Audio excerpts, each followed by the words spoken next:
براءة من الله ورسوله إلى الذين عاهدتم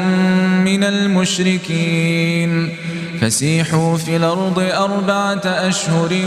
واعلموا أنكم غير معجز الله وأن الله مخزي الكافرين وأذان من الله ورسوله إلى الناس يوم الحج الأكبر أن الله بريء من المشركين ورسوله فإن تبتم فهو خير لكم وإن توليتم فاعلموا أنكم غير معجز الله وبشر الذين كفروا بعذاب أليم إلا الذين عاهدتم من المشركين ثم لم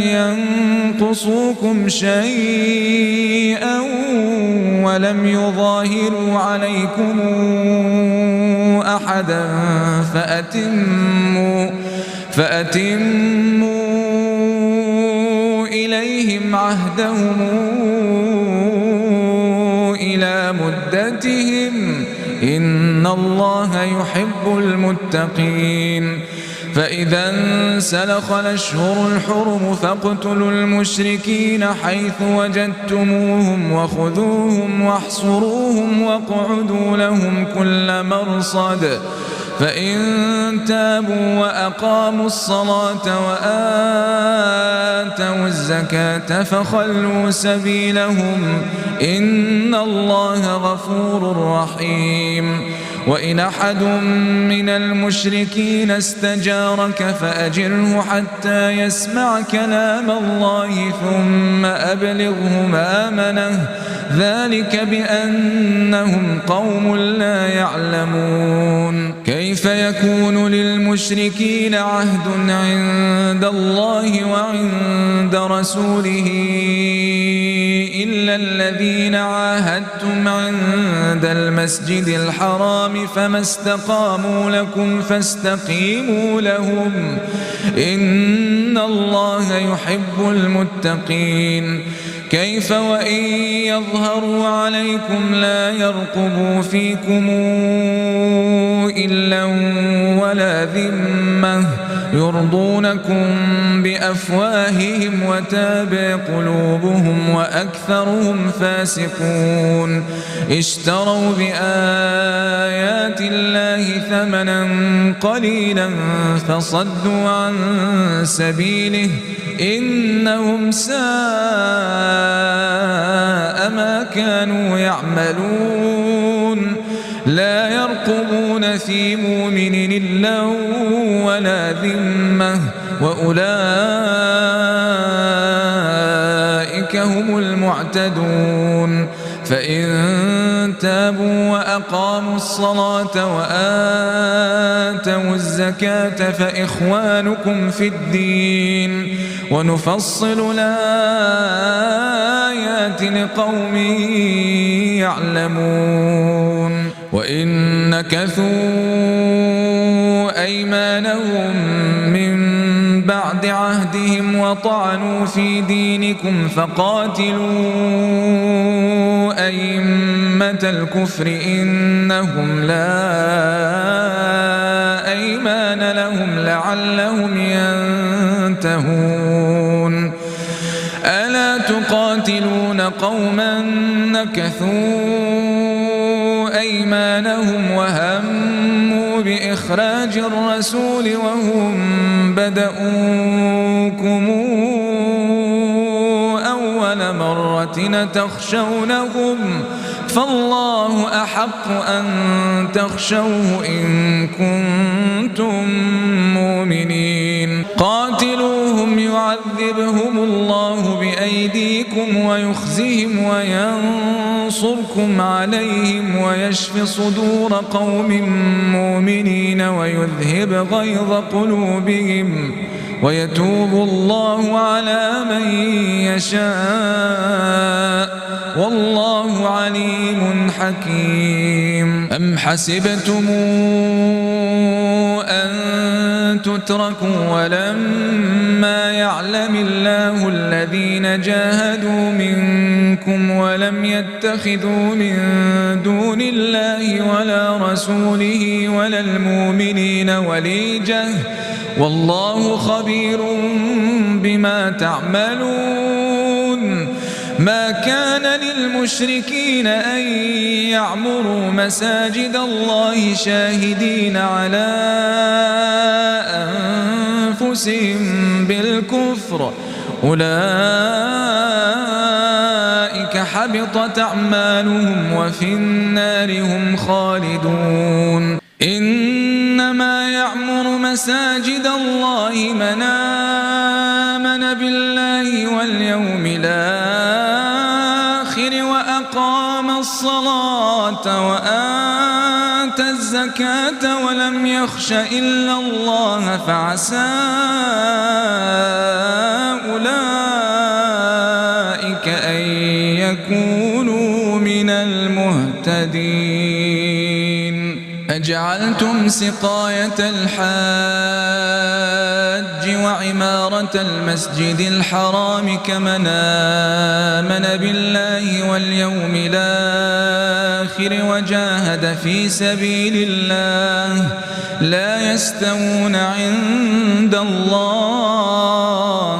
والله لا يهدي القوم الظالمين. الذين آمنوا وهاجروا وجاهدوا في سبيل الله بأموالهم وأنفسهم أعظم درجة عند الله وأولئك هم الفائزون. يبشرهم ربهم برحمة منه ورضوان وجنات لهم فيها نعيم مقيم خالدين فيها أبدا إن الله عنده أجر عظيم. يا أيها الذين آمنوا لا تتخذوا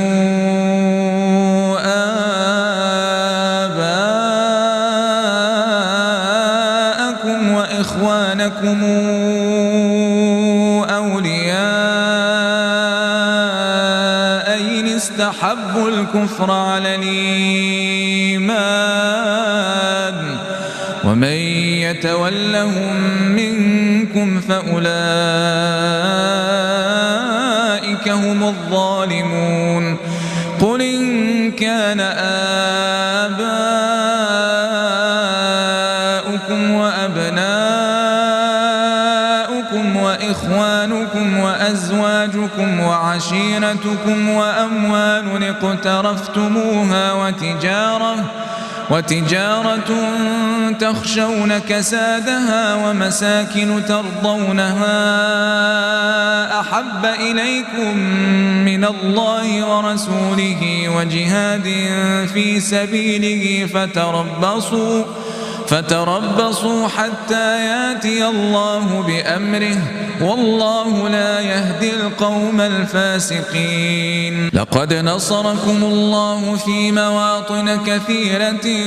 ويوم حنين إذا أعجبتكم كثرتكم فلم تغن عنكم شيئا وضاقت عليكم الأرض بما رحبت ثم وليتم مدبرين. ثم أنزل الله سكينته على رسوله وعلى المؤمنين وأنزل جنودا لم تروها وعذب الذين كفروا وذلك جزاء الكافرين. ثم يتوب الله من بعد ذلك على من يشاء والله غفور رحيم. يا أيها الذين آمنوا إنما المشركون نجس فلا يقربوا المسجد الحرام بعد عامهم هذا وإن خفتم عيلة فسوف يغنيكم الله من فضله إن شاء إن الله عليم حكيم قاتلوا الذين لا يؤمنون بالله ولا باليوم الآخر ولا يحرمون ما حرم الله ورسوله ولا يدينون دين الحق من الذين أوتوا الكتاب حتى يعطوا الجزية عن يد وهم صاغرون وقالت اليهود عزير بن الله وقالت النصارى المسيح بن الله ذلك قولهم بأفواههم يضاهون قول الذين كفروا من قبل قاتلهم الله أنى يؤفكون اتخذوا أحبارهم ورهبانهم أربابا من دون الله والمسيح ابن مريم وما أمروا إلا ليعبدوا إلها واحدا لا إله إلا هو سبحانه عما يشركون يريدون أن يطفئوا نور الله بأفواههم ويابى الله إلا أن يتم نوره ولو كره الكافرون هو الذي أرسل رسوله بالهدى ودين الحق ليظهره على الدين كله ولو كره المشركون يا أيها الذين آمنوا إن كثيرا من الأحبار والرهبان ليأكلون أموال الناس بالباطل ويصدون عن سبيل الله والذين يكنزون الذهب والفضة ولا ينفقونها في سبيل الله فبشرهم بعذاب أليم يوم يحمى عليها في نار جهنم فتكوى بها جباههم وجنوبهم وظهورهم هذا ما كنزتم لأنفسكم فذوقوا ما كنتم تكنزون إن عدة الشهور عند الله 12 شهرا في كتاب الله يوم خلق السماوات والأرض منها 4 حرم ذلك الدين القيم فلا تظلموا فيهن أنفسكم وقاتلوا المشركين كافة كما يقاتلونكم كافة واعلموا أن الله مع المتقين إنما النسي زيادة في الكفر يضل به الذين كفروا يحلونه عاما ويحرمونه عاما ليواطئوا عدة ما حرم الله فيحلوا ما حرم الله زين لهم سوء أعمالهم والله لا يهدي القوم الكافرين يا أيها الذين آمنوا ما لكم إذا قيل لكم انفروا في سبيل الله اثاقلتم إلى الأرض أرضيتم بالحياة الدنيا من الآخرة فما متاع الحياة الدنيا في الآخرة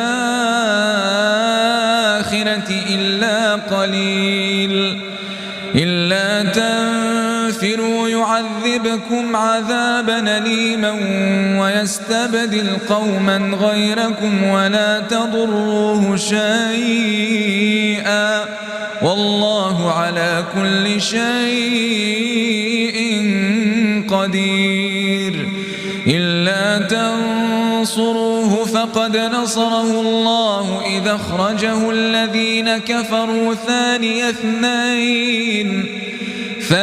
اثنين إذ هما في الغار إذ يقول لصاحبه لا تحزن إن الله معنا فأنزل الله سكينته عليه وأيده بجنود لم تروها وجعل كلمة الذين كفروا السفلى وكلمة الله هي العليا والله عزيز حكيم. انفروا خفافا وثقالا وجاهدوا بأموالكم وأنفسكم في سبيل الله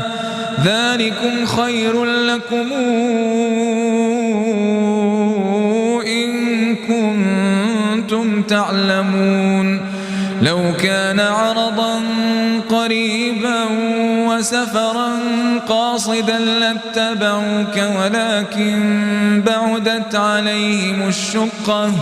وسيحلفون بالله لو استطعنا لخرجنا معكم يهلكون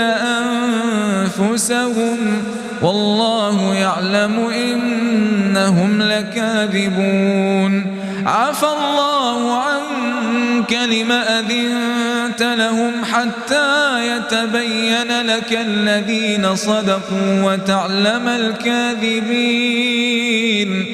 لا يستاذنك الذين يؤمنون بالله واليوم الآخر أن يجاهدوا بأموالهم وأنفسهم والله عليم بالمتقين. إنما يستاذنك الذين لا يؤمنون بالله واليوم الآخر وارتابت قلوبهم فهم في ريبهم يترددون. ولو أرادوا الخروج لأعدوا له عدة ولكن كره الله بعاثهم فثبطهم وقيل اقعدوا مع القاعدين. لو خرجوا فيكم ما زادوكم إلا خبالا ولأوضعوا خلالكم يبغونكم الفتنة وفيكم سماعون لهم والله عليم بالظالمين. لقد ابتغوا الفتنة من قبل وقلبوا لك الأمور حتى جاء الحق وظهر أمر الله وهم كارهون. ومنهم من يقول ذلي ولا تفتني ألا في الفتنة سقطوا وإن جهنم لمحيطة بالكافرين. إن تصبك حسنة تسؤهم وإن تصبك مصيبة يقولوا قد أخذنا أمرنا من قبل ويتولوا وهم فرحون. قل لن يصيبنا إلا ما كتب الله لنا هو مولانا وعلى الله فليتوكل المؤمنون. قل هل تربصون بنا إلا إحدى الحسنيين ونحن نتربص بكم أن يصيبكم الله بعذاب من عنده أو بأيدينا فتربصوا إنا معكم متربصون. قل أنفقوا طوعا أو كرها لن يتقبل منكم إنكم كنتم قوما فاسقين وما منعهم أن تقبل منهم نفقاتهم إلا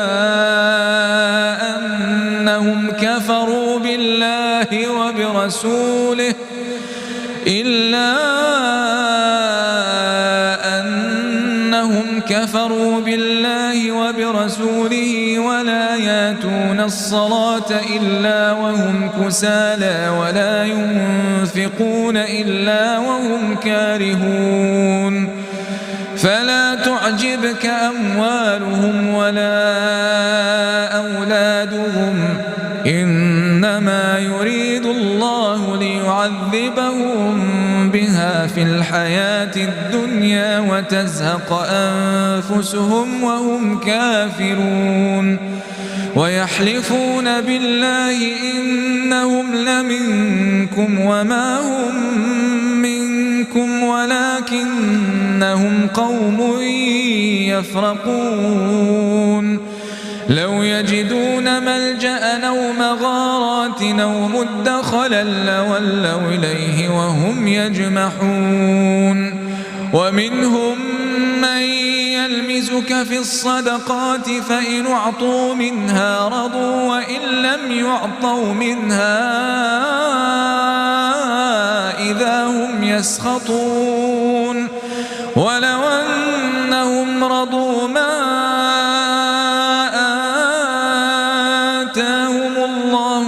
ورسوله وقالوا حسبنا الله سيؤتينا الله من فضله ورسوله إنا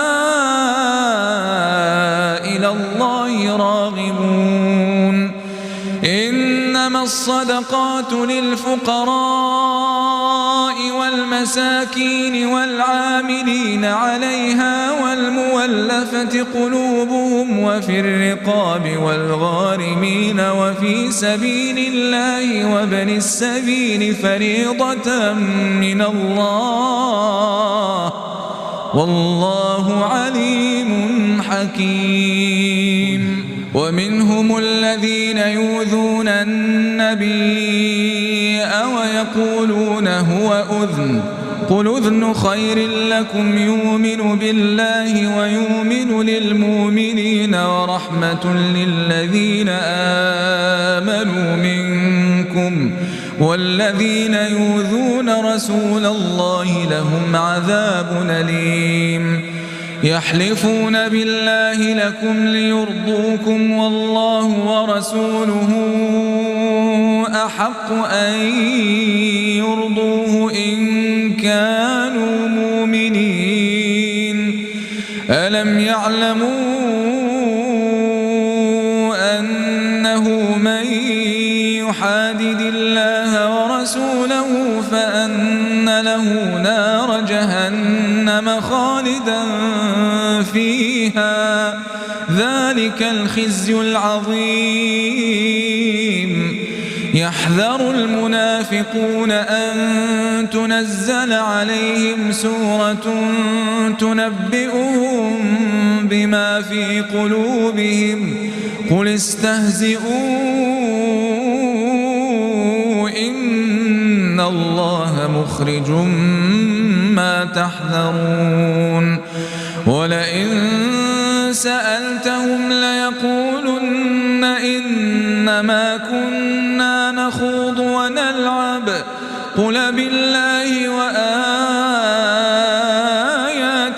ورسوله كنتم تستهزئون لا تعتذروا قد كفرتم بعد إيمانكم إن يعف عن طائفة منكم تعذب طائفة بأنهم كانوا مجرمين المنافقون والمنافقات بعضهم من بعض يأمرون بالمنكر وينهون عن المعروف ويقبضون أيديهم نسوا الله فنسيهم إن المنافقين هم الفاسقون وعد الله المنافقين والمنافقات والكفار نار جهنم خالدين فيها هي حسبهم ولعنهم الله ولهم عذاب مقيم كالذين من قبلكم كانوا أشد منكم قوة وأكثر أموالا وأولادا فاستمتعوا بخلاقهم فاستمتعتم بخلاقكم كما استمتع الذين من قبلكم بخلاقهم وخضتم كالذي خاضوا أولئك حبطت أعمالهم في الدنيا والآخرة وأولئك هم الخاسرون ألم ياتهم نبأ الذين من قبلهم قوم نوح وعاد وثمود وقوم إبراهيم وأصحاب مدين والمؤتفكات أتتهم رسلهم بالبينات فما كان الله ليظلمهم ولكن كانوا أنفسهم يظلمون والمؤمنون والمؤمنات بعضهم أولياء بعض يأمرون بالمعروف وينهون عن المنكر ويقيمون الصلاة ويؤتون الزكاة ويطيعون الله ورسوله أولئك سيرحمهم الله إن الله عزيز حكيم وعد الله المؤمنين والمؤمنات جنات تجري من تحتها الأنهار خالدين فيها ومساكن طيبة في جنات عدن ورضوان من الله أكبر ذلك هو الفوز العظيم يا أيها النبي جاهد الكفار والمنافقين واغلظ عليهم ومأواهم جهنم وبئس المصير يحلفون بالله ما قالوا ولقد قالوا كلمة الكفر وكفروا بعد إسلامهم وهموا بما لم ينالوا وما نقموا إلا أن أغناهم الله ورسوله من فضله فإن يتوبوا يك خيرا لهم وإن يتولوا يعذبهم الله عذابا أليما في الدنيا والآخرة وما لهم في الأرض من ولي ولا نصير ومنهم من عاهد الله لئن آتانا من فضله لنصدقن ولنكونن من الصالحين فلما آتاهم من فضله بخلوا به وتولوا وهم معرضون فأعقبهم نفاقا في قلوبهم إلى يوم يلقونه بما أخلفوا الله ما وعدوه وبما كانوا يكذبون ألم يعلموا أن الله يعلم سرهم ونجواهم وأن الله علام الغيوب الذين يلمزون المطوعين من المؤمنين في الصدقات والذين لا يجدون إلا جهدهم فيسخرون منهم سخر الله منهم ولهم عذاب أليم استغفر لهم أو لا تستغفر لهم إن تستغفر لهم 70 مرة فلن يغفر الله لهم ذلك بأنهم كفروا بالله ورسوله والله لا يهدي القوم الفاسقين فرح المخلفون بمقعدهم خلاف رسول الله وكرهوا أن يجاهدوا بأموالهم وأنفسهم في سبيل الله وقالوا لا تنفروا في الحر قل نار جهنم أشد حرا لو كانوا يفقهون فليضحكوا قليلا وليبكوا كثيرا جزاء بما كانوا يكسبون فإن رجعك الله إلى طائفة منهم فاستاذنوك للخروج فقل لن تخرجوا معي أبدا ولن تقاتلوا معي عدوا إنكم رضيتم بالقعود أول مرة فاقعدوا مع الخالفين ولا تصل على أحد منهم مات أبدا ولا تقم على قبره إنهم كفروا بالله ورسوله وماتوا وهم فاسقون ولا تعجبك أموالهم وأولادهم إنما يريد الله أن يعذبهم بها في الدنيا وتزهق أنفسهم وهم كافرون وإذا أنزلت سورة أن آمنوا بالله وجاهدوا مع رسوله استاذنك أولو الطول منهم وقالوا ذرنا نكن مع القاعدين رضوا بأن يكونوا مع الخوالف وطبع على قلوبهم فهم لا يفقهون لكن الرسول والذين آمنوا معه جاهدوا بأموالهم وأنفسهم وأولئك لهم الخيرات وأولئك هم المفلحون أعد الله لهم جنات تجري من تحتها الأنهار خالدين فيها ذلك الفوز العظيم وجاء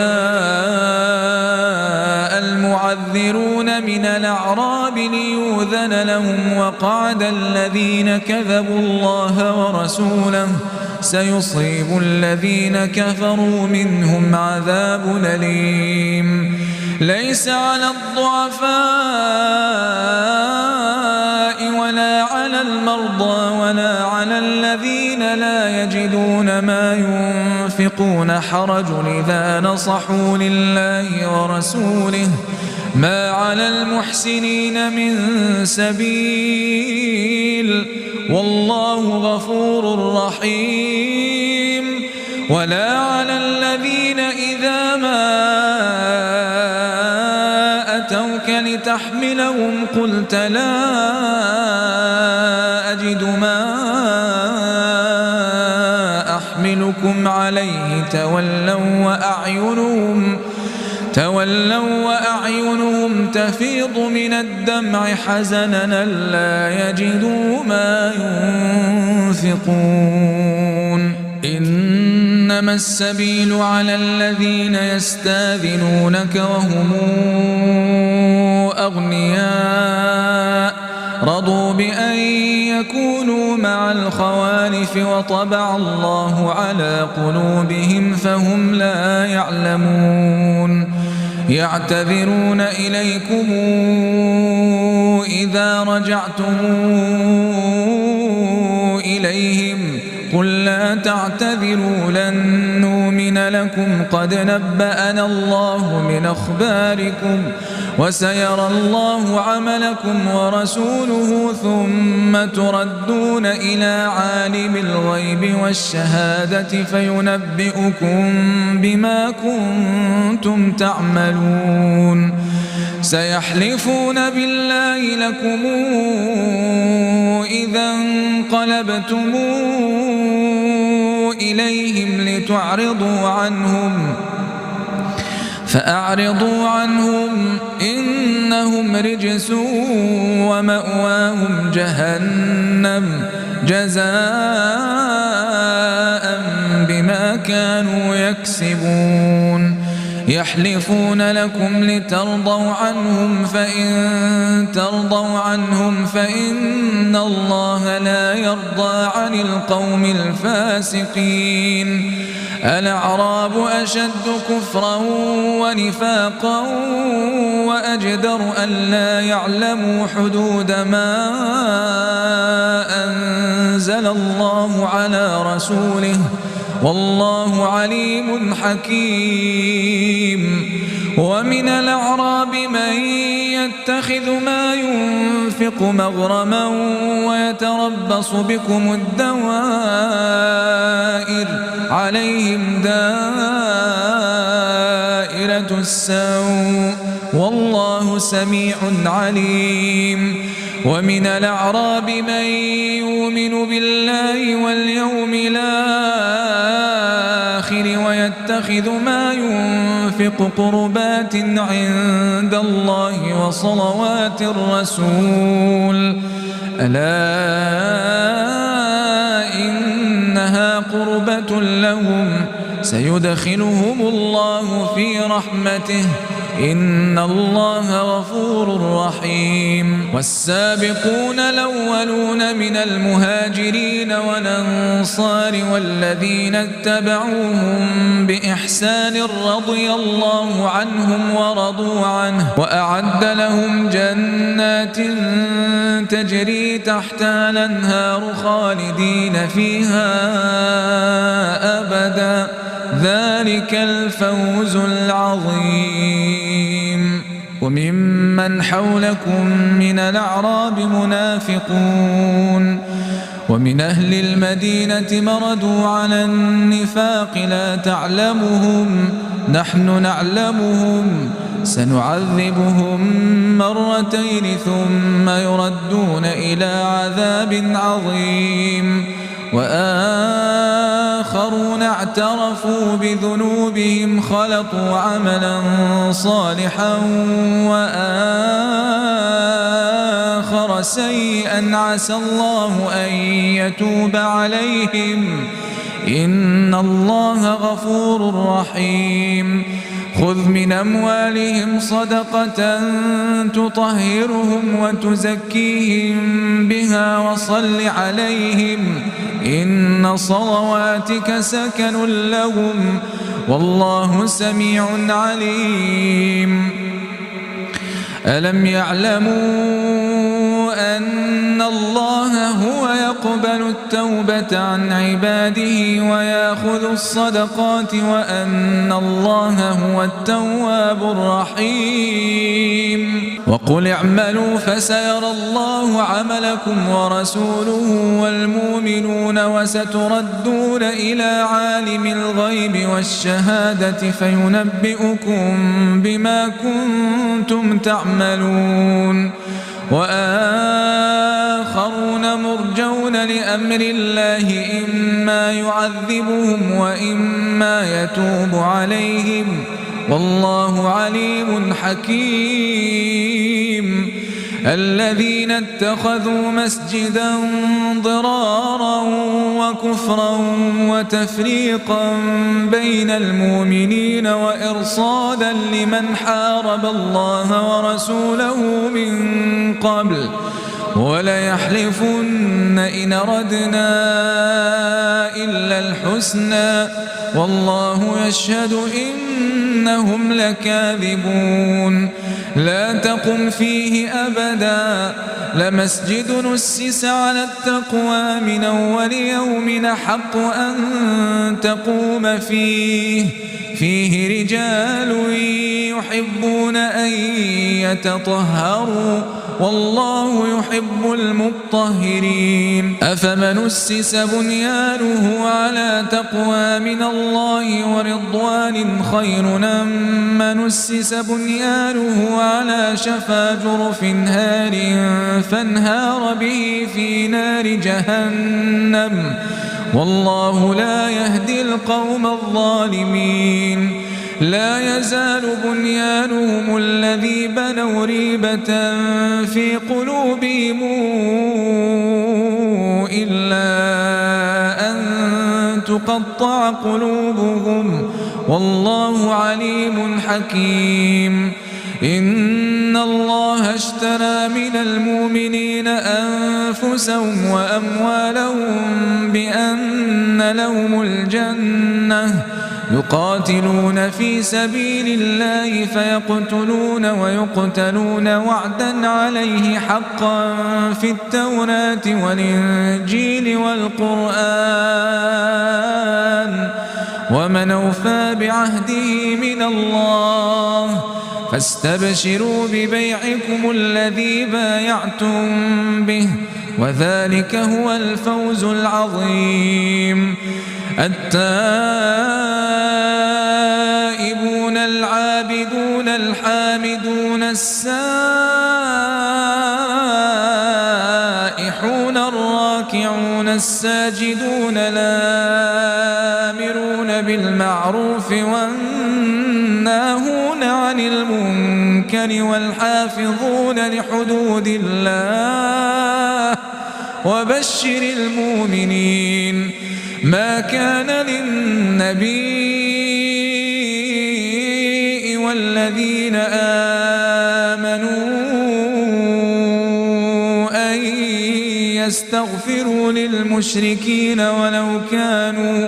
ولو كانوا أولي قربى من بعد ما تبين لهم أنهم أصحاب الجحيم. وما كان استغفار إبراهيم لأبيه إلا عن موعدة وعدها إياه فلما تبين له أنه عدو لله تبرأ منه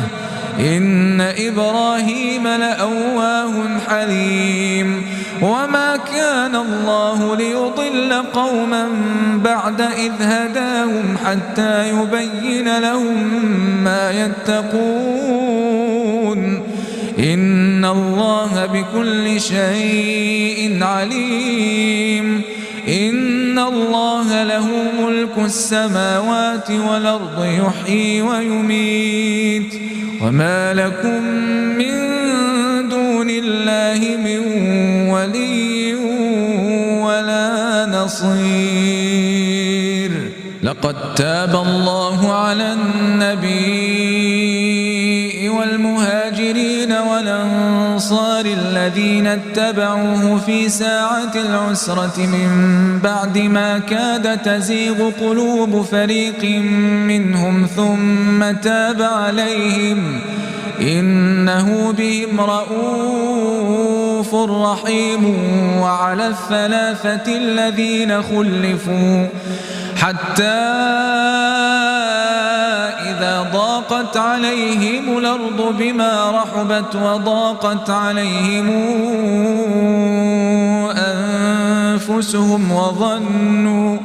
وظنوا أن لا ملجأ من الله إلا إليه ثم تاب عليهم ليتوبوا إن الله هو التواب الرحيم. يا أيها الذين آمنوا اتقوا الله وكونوا مع الصادقين. ما كان لأهل المدينة ومن حولهم من الأعراب أن يتخلفوا عن رسول الله ولا يرغبوا بأنفسهم عن نفسه، ذلك بأنهم لا يصيبهم ظمأ ولا نصب ولا مخمصة في سبيل الله ولا يطؤون موطئا يغيظ الكفار ولا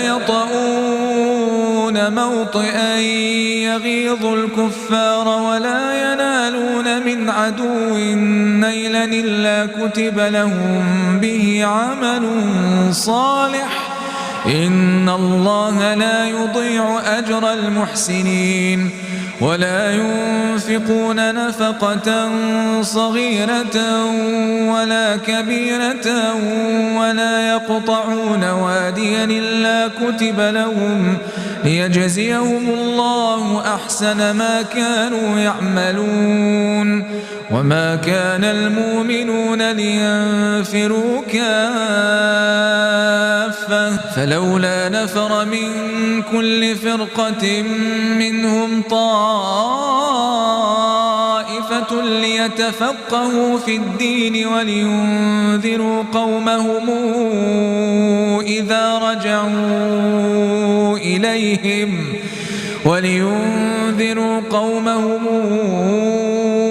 إذا رجعوا إليهم لعلهم يحذرون. يا أيها الذين آمنوا قاتلوا الذين يلونكم من الكفار وليجدوا فيكم غلظة واعلموا أن الله مع المتقين. وإذا ما أنزلت سورة فمنهم من يقول أيكم زادته هذه إيمانا فأما الذين آمنوا فزادتهم إيمانا وهم يستبشرون. وأما الذين في قلوبهم مرض فزادتهم رجسا إلى رجسهم وماتوا وهم كافرون. أولا يرون أنهم يفتنون في كل عام مرة أو مرتين ثم لا يتوبون ولا هم يذكرون. وإذا ما أنزلت سورة نظر بعضهم إلى بعض هل يراكم من أحد ثم انصرفوا صرف الله قلوبهم بأنهم قوم لا يفقهون. لقد جاءكم رسول من أنفسكم عزيز عليه ما عنتم حريص عليكم بالمؤمنين رؤوف رحيم. فإن تولوا فقل حسبي الله لا إله إلا هو عليه توكلت وهو رب العرش العظيم.